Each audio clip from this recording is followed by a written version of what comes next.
These are some easy ones, red flags. If every time you get into your conversation, you show up agitated and ready to fight.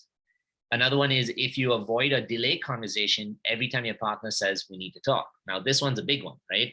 Where if you have a partner that says we need to talk, and you're like, oh fuck, this is going to lead to like something bad. That is actually not really about the partner or that conversation. That's about your fear again that you're bringing from your childhood. The fact that every time your mom, or dad was serious with you, it led to some kind of like punishment, pain, anguish. And so unless you let go of that fear of, oh my God, this is going to be a repetition of that past pattern, anytime your partner says we need to talk, you're going to live in a sense of dysregulation because immediately your core wound is ticked off and you're not feeling very safe. So that's another one that shows up. This is one that I think, again, is really important in both sides.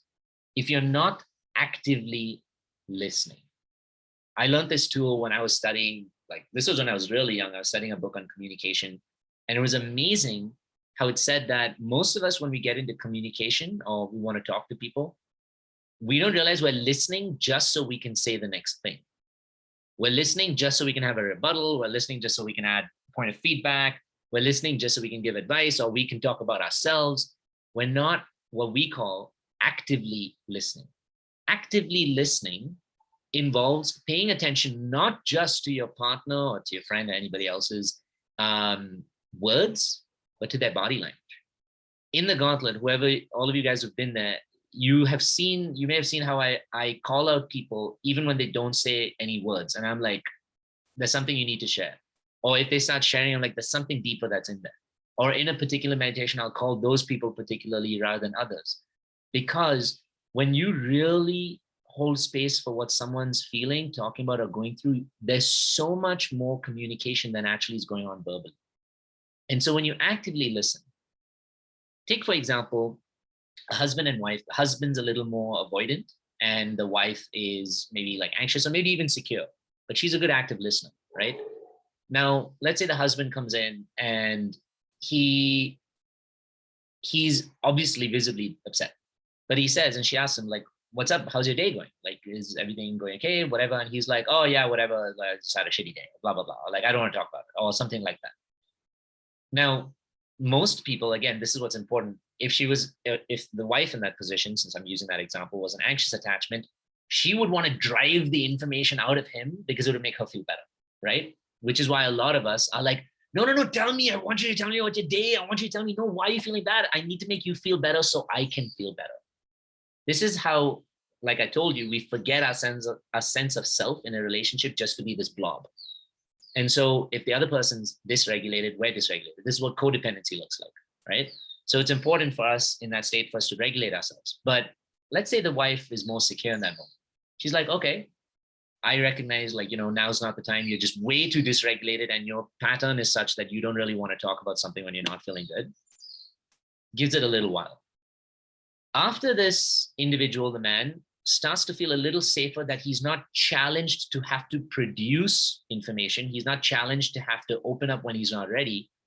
He'll start to feel a little safer in the way that, let's say they sit down to dinner a few hours later and she points out something about maybe his body language. Maybe she points out something about his health. Maybe she points out something where she feels and sees him tired.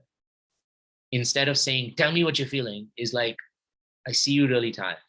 And you don't have to tell me about what's going on, but I just want to find a way where maybe you can let go of the stress so you feel better, so you sleep better, so you eat better, any of those things. That actually is a lot of active listening. You're listening to a lot more than the words you want to hear, so you feel, okay, it's my job to take care of my partner, or I feel safer. That's a very deep example, but there are other examples, such as if someone's talking to you about, again, trauma or their pain. From the anxious attachment, in my experience, I've realized that the anxious attachment suffers from the inability to actively listen, because when someone else is sharing their pains or their traumas, what they're really listening to is, how does this make me feel unsafe? How does this threaten my level of safety? And it's not like an accusation. This is actually a really good tool. And it's a really good understanding to say, okay, wait, let me listen. Let me rewind to some of the moments of conflict then. If my partners talked about where they say unsafe or their needs. For example, this is a popular one in romantic relationships where someone talks about either flirting with somebody else or someone talks about making a friend who's of the opposite sex. Any of those things, the first thing predominantly the anxious attachment will feel is, oh my God, this is a lack of safety for myself. So already active listening has gone because you're not literally listening to why your partner or has created that type of friendship, what they're seeking from it. None of that has actually become a big part of your your witnessing. Instead, all you hear is, this is damaging for me. This is not good for me. This means that I'm in a position of threat. May not mean anything like that at all. In fact, I have seen really healthy partnerships. I have this friend of mine and I love her relationship. It's just crazy how they've done it, but they realize they're two individuals. They're in their late 40s. They have two kids. They've been together. For sure, they've had their own traumas and their challenges, but they're two strong individuals, very aware of each other and their own personalities. I went out like dancing with them on more than one occasion. And it's amazing. They're so fun and they're light, but it's so crazy. Dancing for me is one of the most intimate things. They cannot dance together. That's one thing they just cannot do. And it's so crazy because in my head, what I first saw, and naturally, this was a learning moment for me, is I saw her dancing with someone else and I saw him just doing his own thing. And later on, when they got back together, I asked him, I was like, dude, isn't that weird for you? Isn't it scary? And he's like, no, dude. He's like, I know, it's not that I'm a good dancer or not a good dancer. He's like, I don't connect on the dance floor in this way. But I know for her, she's such a free spirit. She enjoys this. And I asked him, what do you feel like when she's dancing with these other men? And he said, we've established really good communication, and we call them boundaries, but it's just a really good understanding, really good communication as to how and what she needs, how she needs to show up in this particular space, what her desire is. And I feel safe for the fact that she knows how I feel. I know how she feels and what she wants. We've communicated this really well with each other. It does not affect us in other parts of our relationship. So for me, if I can give her that freedom of who she was and who she is before she even met me, I have to understand and give that to her. And I found that so magical because, like I said, they've been together for 27 years, I think. And to be able to have a relationship like that at that point with that age and still have so much dynamism is amazing.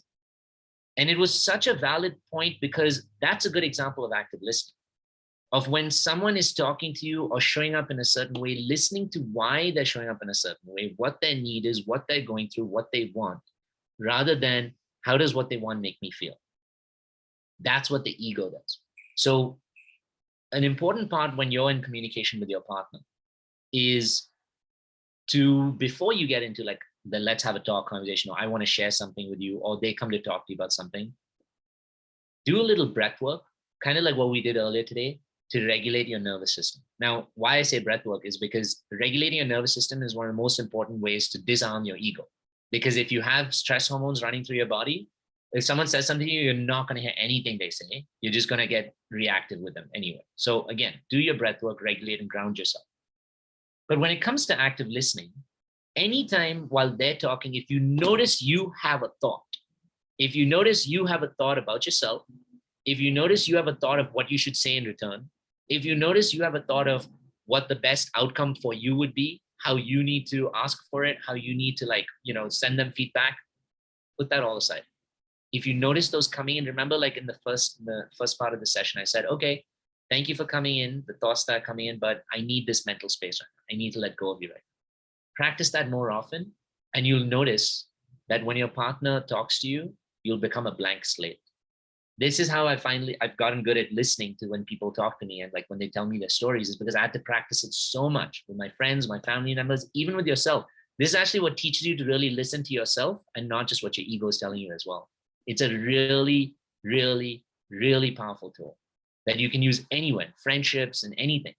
And you basically, when someone's talking to you, you just become a medium. You just become a vessel for their emotions, their stories, for what they want to share. And what happens when they're done sharing, or when they actually ask for feedback, or when they really need something, is all of your history and everything you've gone through and who you are is capable of providing that. It is. You will be someone who can show up for them, but you don't need to constantly have that in their mind while they're sharing, because unconsciously you're invalidating whatever they said. You're invalidating how they really feel. That's exactly why very often, especially when it comes to that discussion of like a partner having a friend of the opposite sex or any of that, like, yes, sometimes it goes across boundaries, but at the start point, if we're really willing to hold space for it, we're possibly able to witness something that could help our relationship more rather than cause it damage. Something that be able to help our partner more, maybe even able to listen to what they're seeking that maybe we haven't given the time or space for. What we haven't been able to provide, what we've been so like bogged down with our own lives, our stories, that we haven't really said, what, I didn't notice that this is something they want, and that this is something I'm not providing for or showing up with, or something that maybe is capable for me, or something I'm not capable for, which leads to another discussion. So actively listening is super, super important. There are tons of books also on active listening. So if you guys are, interested in something like that, there's a lot of books that you can read on it.